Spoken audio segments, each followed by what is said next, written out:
Hello, I'm Dylan. And I'm Kiyan. And this is Trust Your Doctor, that podcast where there hasn't been any human sacrifices since 1891.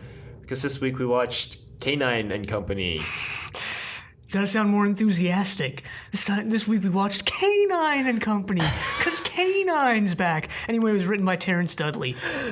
It's directed by John Black. And aired on 28th of December, 1981. Yeah, let's be honest, this wasn't that exciting. I liked it. It wasn't really that great, but I was still entertained by it. Yeah, but it wasn't exciting. It kind of reminded me of Last of the Gathering. A small town, something very wrong afoot. Reminded me of Stones of Blood. Yeah, that too, but better. Because the Megara weren't in it. That automatically makes it better. Oh, wow. Low standards there.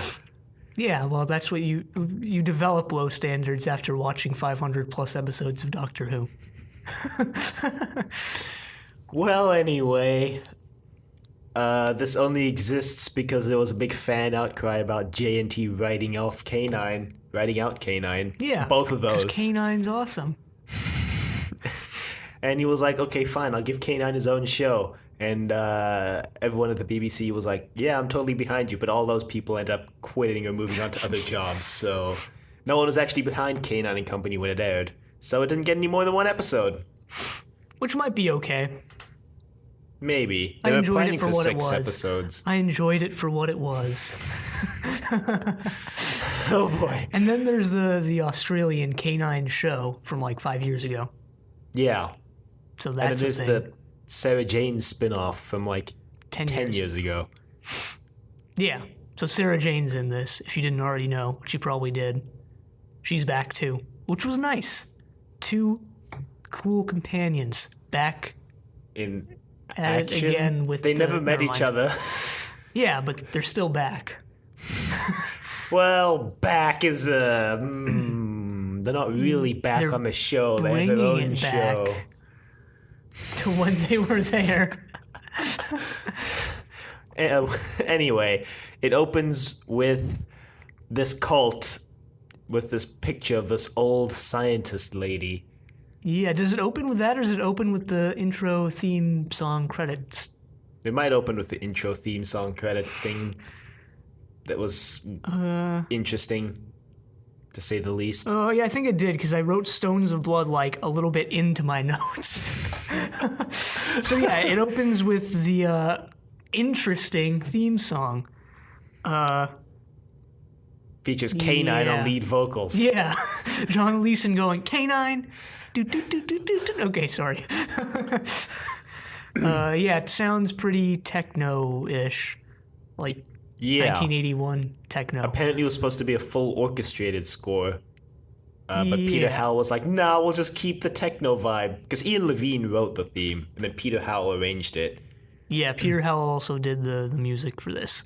So, but it kind of fits, because Canine. So, I mean, I would love to see, like, a grand orchestral score, you know, with Canine in it. But this works too. Yeah, but it's also hilarious when you watch it out of context, which we did like a year and a half ago. Yeah, it was hilarious when we watched it in context too, because it's basically probably one of the worst intros ever. Well, it's amazing, but it's pretty bad because it cuts alternately from Canine to Sarah Jane, and they're just doing the most random things. Like Canine is just sitting on a wall, going Canine, and then it just cuts to Sarah Jane, just like sitting there. She drinks wine, and then I was like, K-wine. Jesus.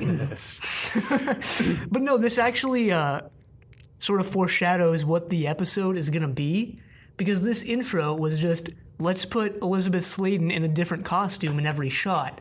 And that's what the episode was, too, if you noticed. I did. It's bringing back that what the heck is Sarah wearing vibe. But the title sequence doesn't feature any footage actually from the episode. It's just all random glamour shots that they just took. Yeah. It looked like they were in the I guess they actually went to some village or something, but it looked like it was where the episode took place. Well, it looks like they just went outside and like, shoot, we need footage for the opening title credits.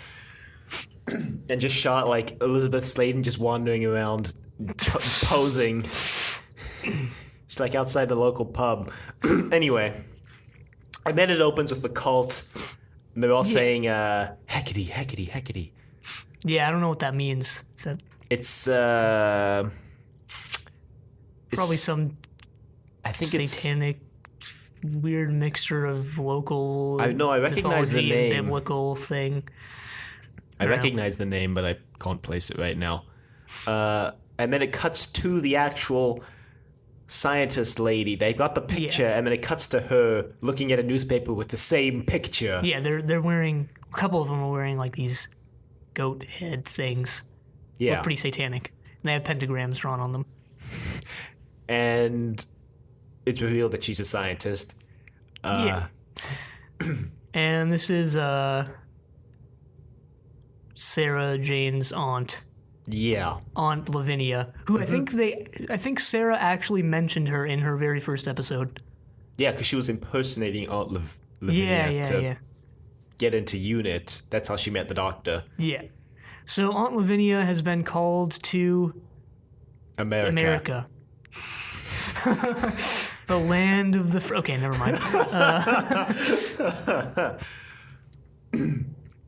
Yeah, she was apparently going to give a talk, and they wanted her to come early, a week early. And she's discussing this with some lady from the town. Whose name I don't remember. Not important. She's kind of important. They throw suspicion on her, like, a lot, and then it turns out that she has nothing to do with it.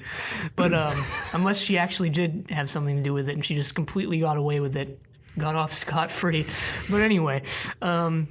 this other lady actually looks a lot like, kind of an older version of Elizabeth Sladen. So I was like, why didn't they get her to play Aunt Lavinia? It's kind of weird, but... I mean, did you notice that? She looks like kind of like an older Elizabeth Sladen. Really. A little bit. I would say so. I wouldn't. But anyway, yeah, Aunt Lavinia leaves. Well... She puts down the phone, and then it immediately cuts 2 weeks ahead, but it doesn't tell you that it's cut 2 weeks ahead. Yeah, there actually are a bunch of like weird jumps here that kind of jarring, and you only get that through dialogue, where like it just cuts to the next scene. It's like Sarah's like, "It's the next morning." Yeah, no, Sarah shows up now, and she goes up to the house, and no one's there, and you're like, "What?" And then it's revealed through dialogue between her and I guess the groundskeeper that it's been like 2 weeks since that first scene. Yeah. You could have at least put a little shot there of, I don't know, the sun going down or something. I don't know. I don't know how to telegraph it, but I'm sure you could. Yeah. By not making the cut so jarring. Maybe put in like a scene in the middle where Sarah Jane like pulls up to the train station or something. I don't know. Look, Sarah Jane was overseas as well, but she just came back. Yeah, maybe put in a little text card saying 2 weeks later. No. No. Old-timey short film. This might have worked better as a silent movie. No. Probably not. Probably not. Though there was some questionable acting here. Namely on the part of, what's his name? The other groundskeeper dude. The gardener. That whole subplot that they threw in there about gardening for some reason. That wasn't so much a subplot as it was just some random couple of lines. No, there was a whole subplot because the ward comes home and is like, hey, I know a guy who could do some gardening. Then they go out and there's the gardener who's like, you don't know anything about gardening. And then later K9's like, I know a bunch of stuff about gardening. I guess it wasn't really a subplot. It was more like an underlying theme. Not really. Doesn't that make it a subplot? Not really. There's the whole thing about the pH of the soil, and I don't know what it was about. But anyway, yeah, Sarah arrives, and no one's there, and she's confronted by the neighbor. The groundskeeper who doesn't show up again for the rest of the episode. No, this is, she's confronted by, No, the guy with the dog is later. She meets what's his face? The guy with the son, the unwilling son. Yeah. That's him. He doesn't show up until they reveal that he's the leader of the cult and also tell ward gets not beat really. up. He does show up between that. He shows up when what's his name is like the pH of the soil is 9. And he just looks at the soil, kind of like sniffs it, and he's like, its pH is 9. We haven't even introduced the ward yet. What's his name? I don't know. I didn't know anyone's name in this. Oh, his name was Brendan. I remember now. Brendan Richards. Because apparently Sarah Jane's supposed to pick up Brendan from school, but he has to wait an extra week for Sarah Jane to get back into the country. And then so Sarah gets the keys from what's his name, goes inside, and then the phone rings, and it's Brendan. He's like, I got tired of waiting, so I'm at the station now. And she's like, dang it, now I have to come pick you up. I was going to come out there tomorrow morning. Yeah, so she does that. This is Aunt Lavinia's ward. I thought she was Sarah's brother for a while, because he calls Aunt Lavinia aunt. Well, yeah, also because Aunt Lavinia calls him her nephew in, like, the first scene. Yeah. But no, he's just a ward. I guess, I'm not really too familiar with the concept, but I guess Aunt Lavinia just, like, takes care of him or something? Yeah, something like that. I don't know. He's not, like, an adopted kid, right? I mean... Maybe. I think he's supposed to be 14 in this episode. I don't know. According to the novelization. Well, I don't know if you noticed, but... whoever did the makeup for this like went really overboard on the eye makeup on Sarah too, but definitely on whoever played Brendan. But it's like more obvious because he's a guy. But yeah, they did on the other characters too. Too busy looking at Sarah Jane's outfits that change in every scene, even though like the time jump was like 2 hours. Yeah, it's kind of weird. That's also sort of jarring because you're like, oh, she's wearing a new outfit. I guess it's the next day. But no, actually, it was just the next couple of minutes. Yeah. Anyway, Sarah Jane's back in town because she's writing a book now. She's retired from a thrilling life of something. Yellow journalism, no. She wrote slanderous articles about UNIT after the doctor left. We don't know. There's a box that Aunt Lavinia brought with her to this estate for some reason because it's for Sarah Jane, but it's been just chilling in Croydon in Aunt Lavinia's attic for 3 years. Yeah. And it's pretty heavy, but Sarah and Brendan go to open it. And lo and behold, everyone's favorite robotic dog is inside. It's canine. It's canine. I was trying to think of other robotic dogs, but I couldn't. Because they're all overshadowed by canine. Or there just aren't any. Well, there's like those toy robotic dog things whose names I can't remember. Nice. Pretty popular when we were kids. Kind of dumb, but most things are. We forgot to actually introduce the dude with the dog, who's probably the most poorly acted character in this episode. No, I thought the son was worse.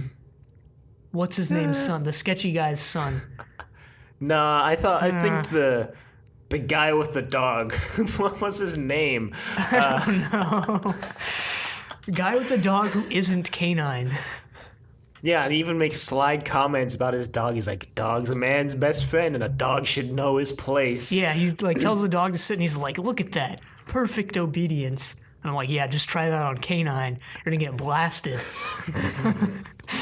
I mean, if Sarah Jane told the canine to stay, he would stay. Yeah. He's apparently been programmed to follow Sarah Jane around. Because they open the box, and canine pops out, and he's like, hello. And then Sarah's like, stop playing around, Brendan. And Brendan's like, that wasn't me. And Canine's like, that was me. So they're introduced to Canine, and Canine reveals that he was created by the Doctor. And yeah, well, Brendan starts going on about computers and stuff. He's really impressed with Canine. And Yeah. Sarah is too, but she's like, yeah, all the computer junk is over my head, so just stop. There was a nice little motif from the Doctor Who theme when Canine came out, which I thought was pretty neat. Yeah. So you noticed it here, but you didn't notice it in Meglos. Yep. Wasn't this written by the same guy who, like, directed Meglos? Yes.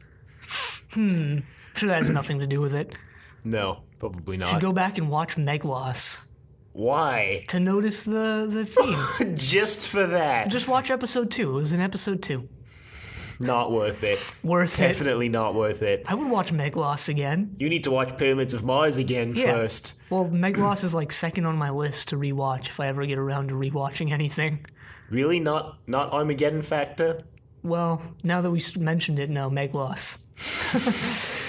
No, but I'd watch Armageddon Factor again, too. I actually watched a lot of seasons 16, 17, 18.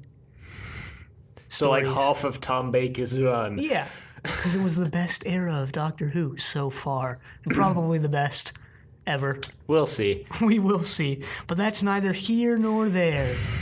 Because this is Canine and Company. If you hadn't noticed, yes, this is an episode about Canine and Company. Welcome. This is Trust Your Doctor. I'm Dylan, and I'm Kiyan. What just happened? What just happened? So, they kind of just chill for the evening. The suspicious lady calls Sarah Jane up and is like, hey, wanna come for dinner? Really suspiciously. Yeah. And Sarah's like, I'll think about it. And then the lady turns to her husband, I guess, and is like, yeah she'll come. I was like, okay, yeah, she's definitely the one in the goat mask. But no. It was actually that other completely suspicious lady who was so unsuspecting that you're like, yeah, she's definitely in on it too.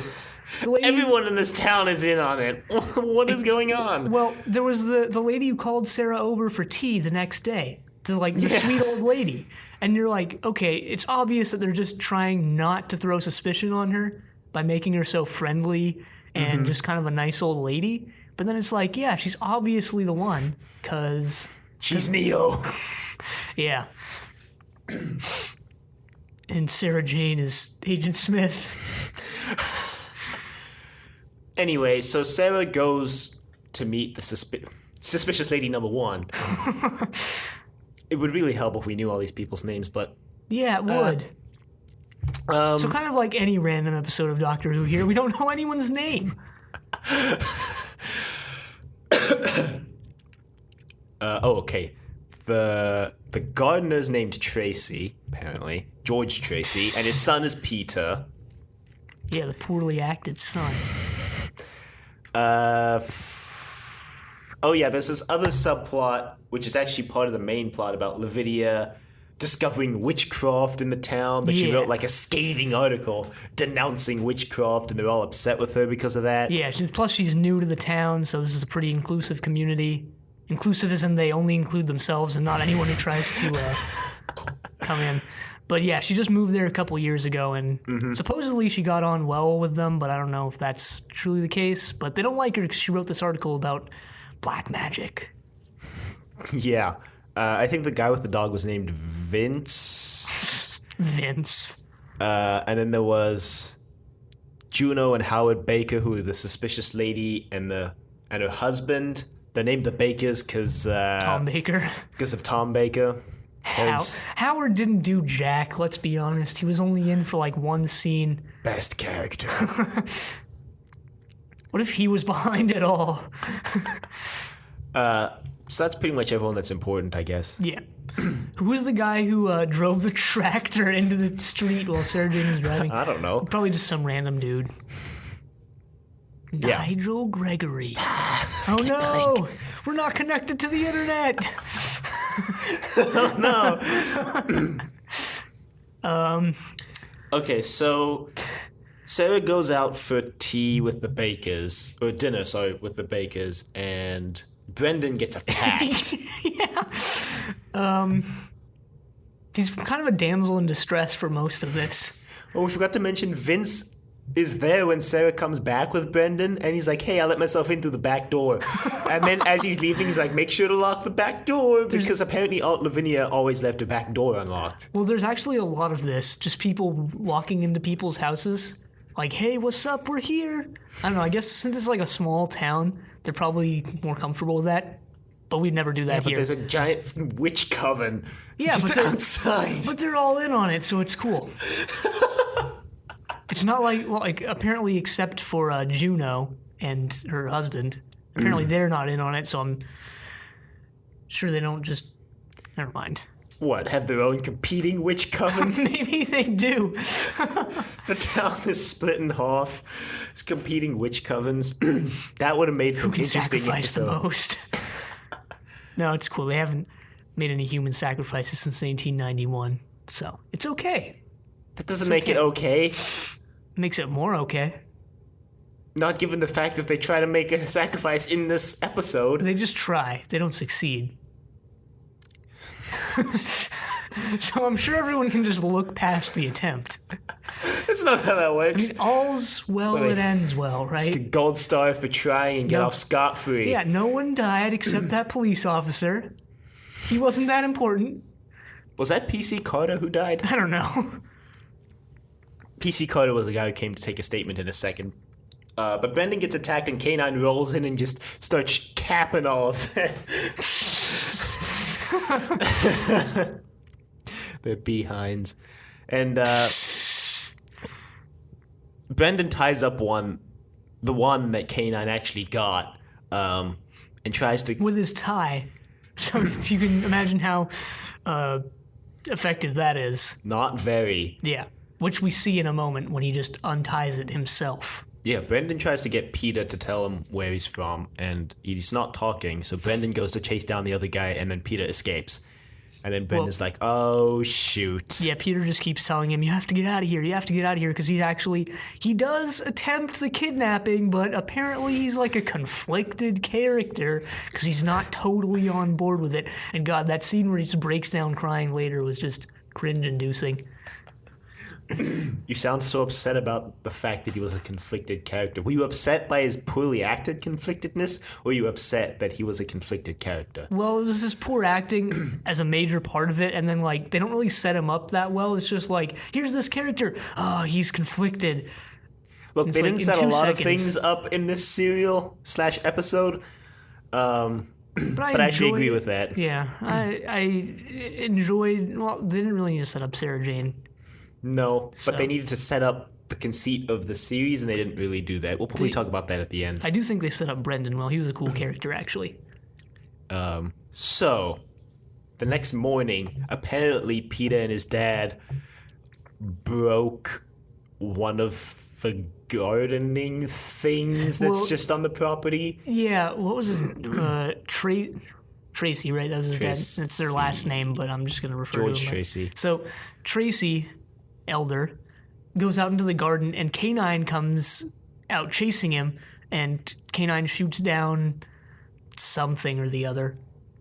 And Tracy thinks that K9 is Sarah Jane's familiar, like some animal spirit or something.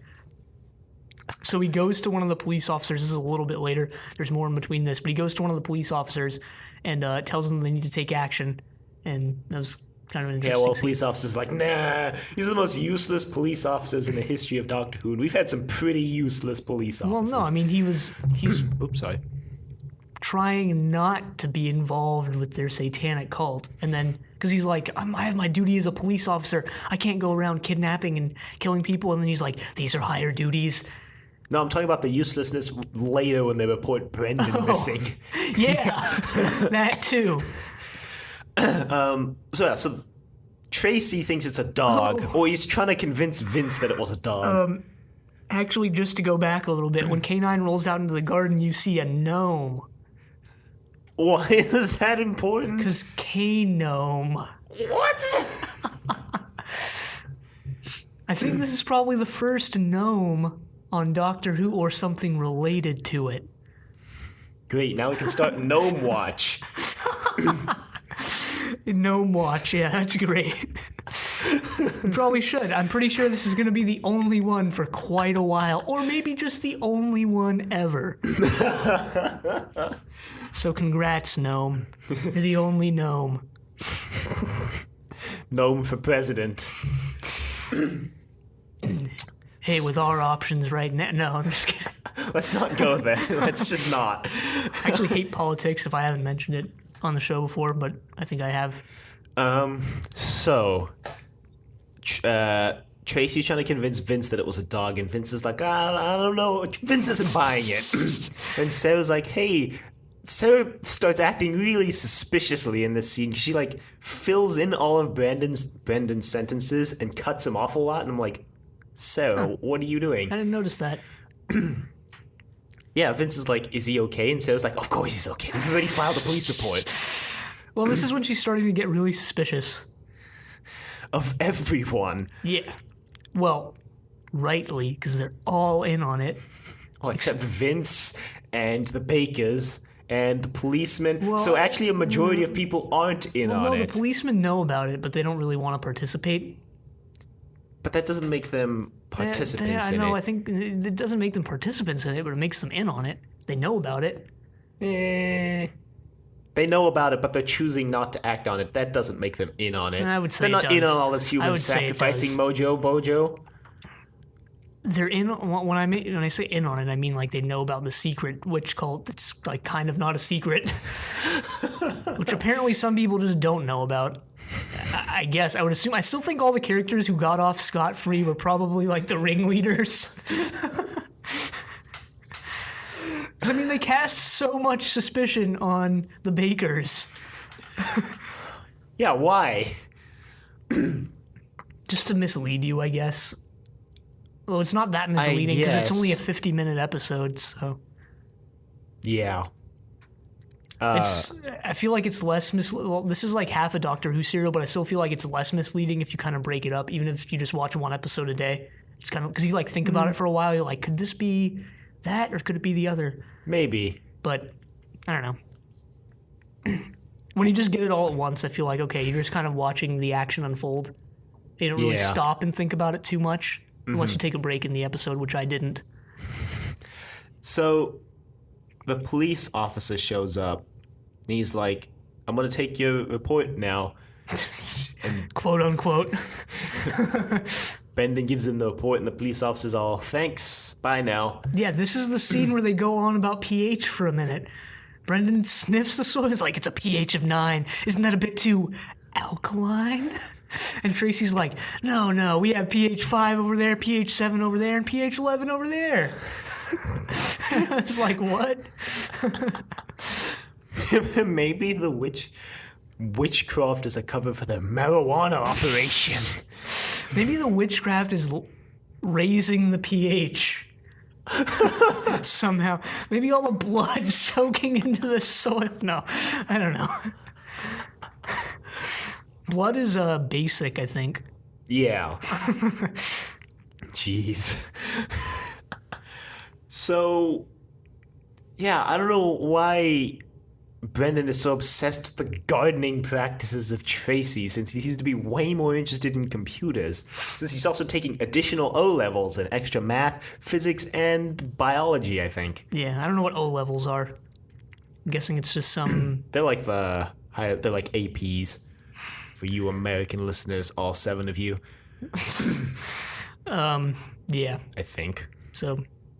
Could be wrong on that. Check the show notes.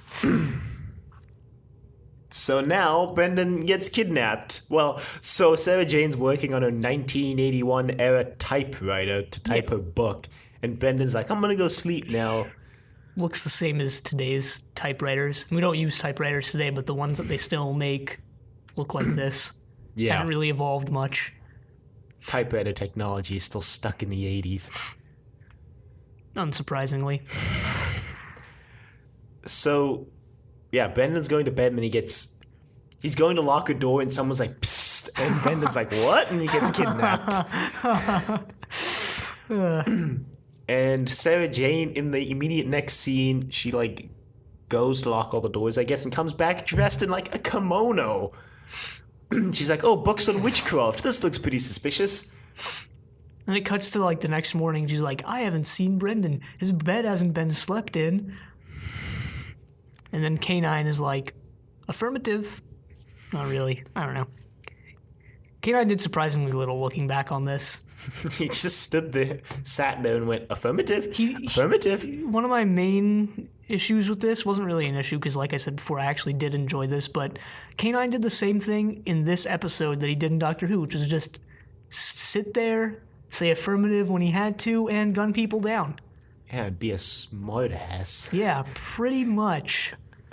So for a show called Canine and Company, the company does a lot more. More about Sarah Jane. Yeah. Sarah Jane and Co. I think that actually would have worked probably better than Canine and Company, because Canine and Company kind of telegraphs that Canine's the main character, and he's really not. And I don't think I love Canine, but I don't think he could stand on his own as a main character. I don't know much about the Australian Canine show, but yeah. What about that upcoming Canine versus Omega movie?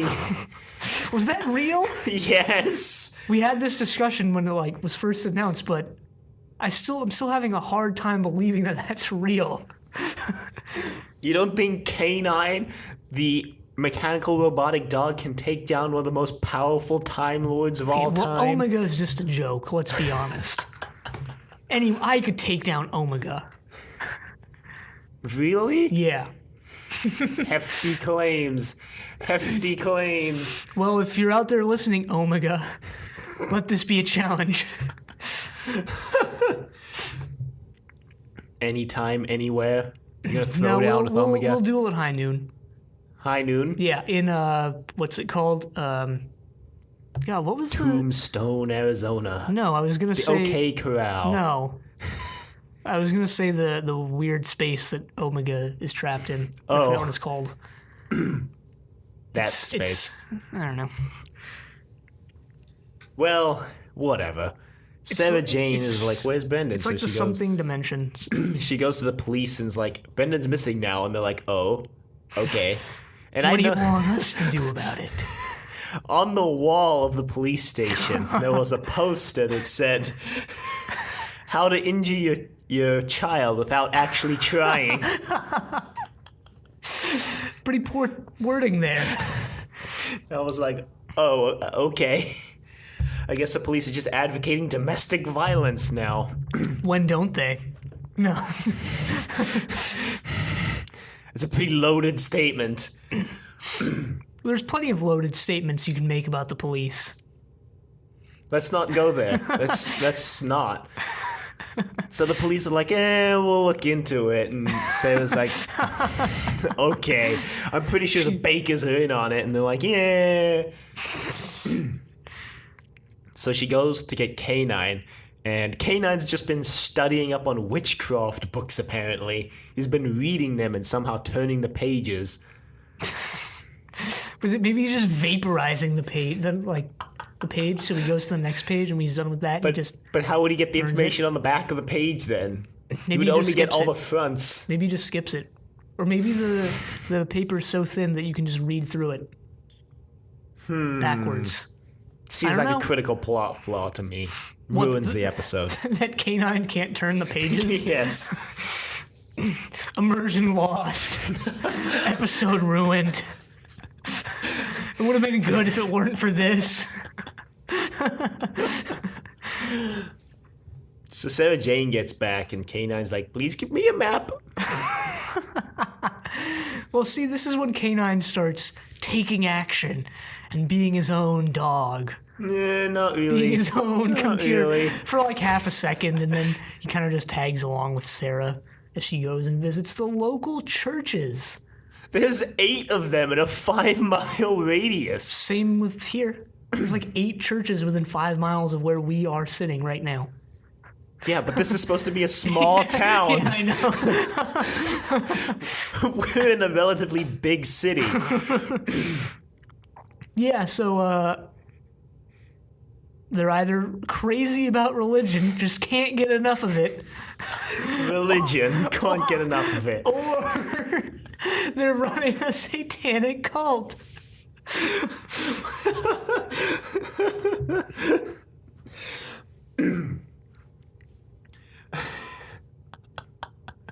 I'm sorry. How many people actually attend each of those 8 churches in this small town? It's like one church per family. Each one has their own church. Jeez. But yeah, they decide that they need to go visit all the churches for some reason. I don't really remember what the reason behind it was. their power is higher on sanctified Oh, ground. yeah. So for some reason, the satanic cult decides to perform their ceremony just out behind the church. One of the churches. They visit all of the churches, and like the last one was one that they forgot to mark on the map or something. It was like the lost one was like a special type of church. It was a cathedral or something like that. And like they didn't count it as a church. I don't know. Or it was like the other ones were not privately owned or something. I remember some line about that. But anyway, they forgot this one. And they remember it at the last minute. Sarah Jane only has like 1 minute to drive there. Well, okay, we should explain that Kanon's like, their power is highest on December 22nd, winter solstice, and Sarah Jane's all, we have 24 hours and we're good. And Kanon's all like, no, winter solstice starts at midnight tonight. So they have like 6 hours to visit all these churches, and it's a small town. Yeah. They're within 5 miles of each other, but it takes them like 6 hours to visit 5 churches. Maybe they just don't. Maybe they just slack off for like 5.5 hours. They're like driving, and it's like, oh, tea time. They just pull over. We have 6 hours. How bad could it be? Set up a little picnic. They're drinking tea on the side of the road. Yeah, so anyway, they arrive the last minute. We didn't mention the tractor. Oh, yeah, there's this tractor. I don't remember who it was driven by or if we even see who it was driven by, but tries to crash into Sarah. Yeah, that's it. It's just all about the tractor. This entire episode was about the tractor. That tractor was the real main character. Tractor and Company. Tractor and Gnome. Now that's a spin-off I'd watch. No, but yeah, like you were saying, Sarah Jane makes it to the sacrifice a minute before it happens. Actually, less than a minute before it happens, like 30 seconds before it happens. Yeah, the leader is going to stab Brendan with his knife, and then K9 zaps him, and then the second in command picks up the knife. He's going to stab K9. We've already heard that it was a woman. Well, it was him and her. There was her and... Because there was two ghosts.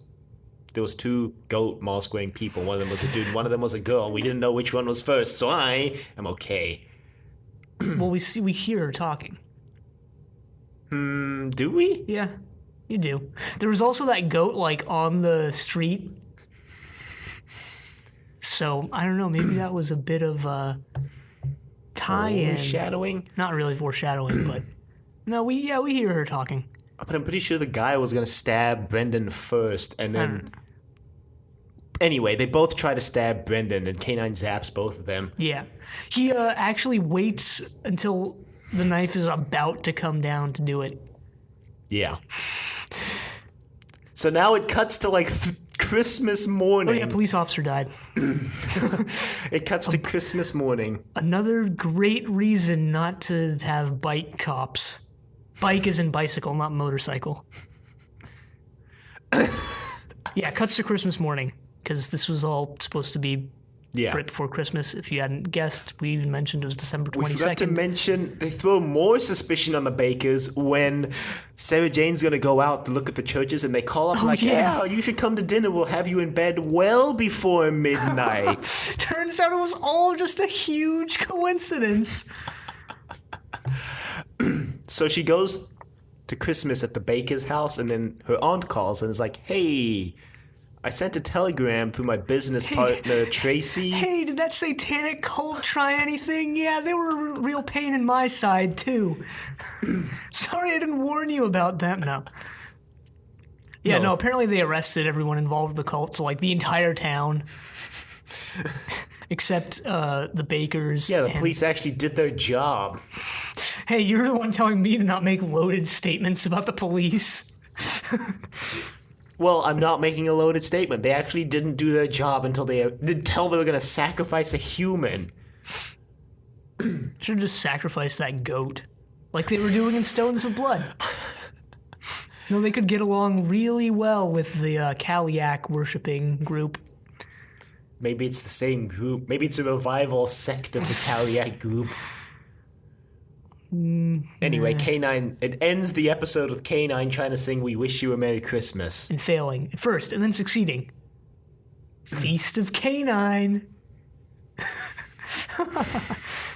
And it ends with the end credits, which are basically the same as the opening credits. Yep. Apparently this is supposed to air before Christmas on December 21st, which would have made a lot more sense with the whole winter solstice thing, but it got pushed back for some reason. J&T was really upset about that. Well, it still kind of ties into the season.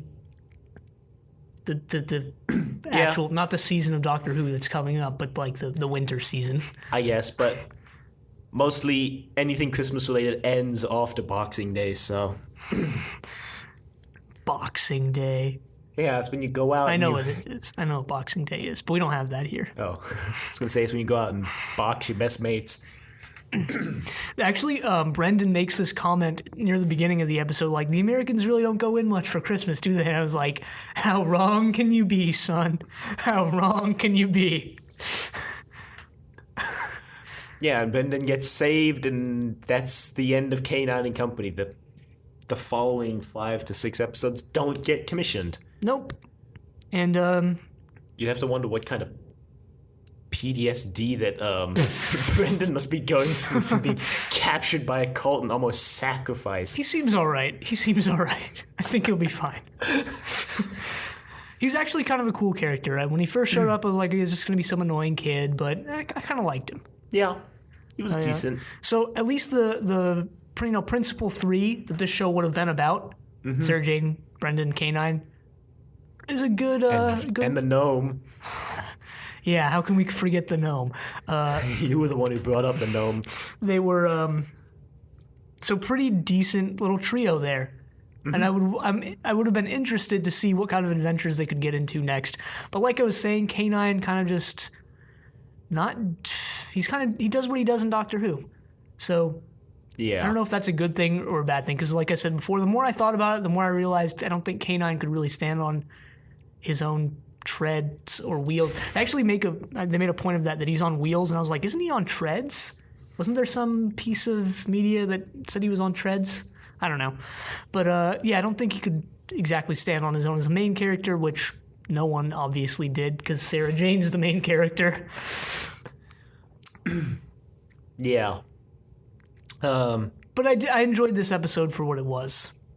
Yeah. Kind of, the stakes weren't as high as like a regular... No, that's not Stakes true. were barely even there. The stakes weren't as sci-fi as a regular episode of Doctor Who. It was more down to earth, which makes sense. And that's kind of nice. More Sarah Jane moved to this town. There's some weird witch stuff going on, and she wants to know what's up. Yeah, which was... Small town mystery. Yeah. Scooby-Doo-ish. Canine snacks in there. No, I don't know. Nah. Yeah, I feel like they only named it K9 and Company to bank on the fact that K9 was in on it, and they're like, gonna get all those K9 fans. Yeah.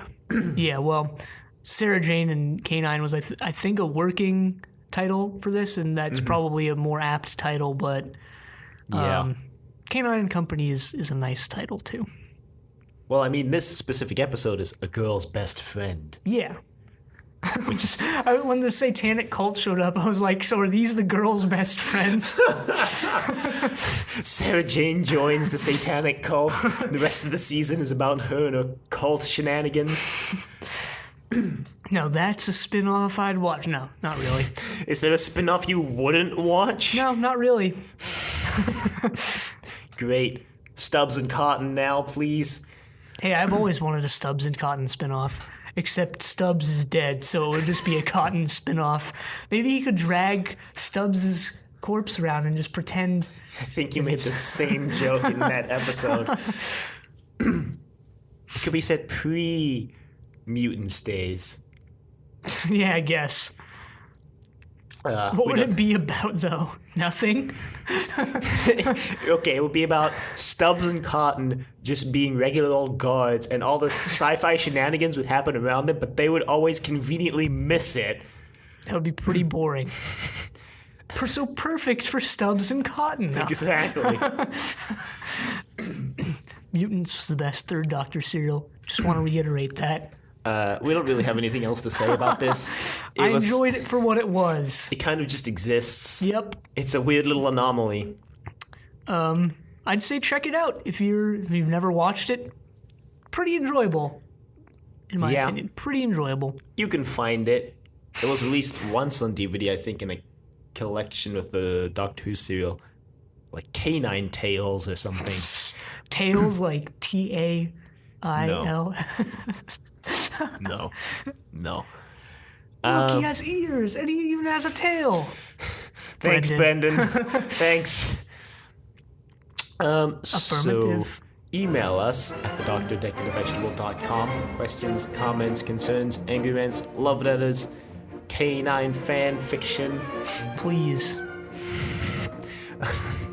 Find us on YouTube at Trust Your Doctor, iTunes at Trust Your Doctor, and on Google Play at Trust Your Doctor.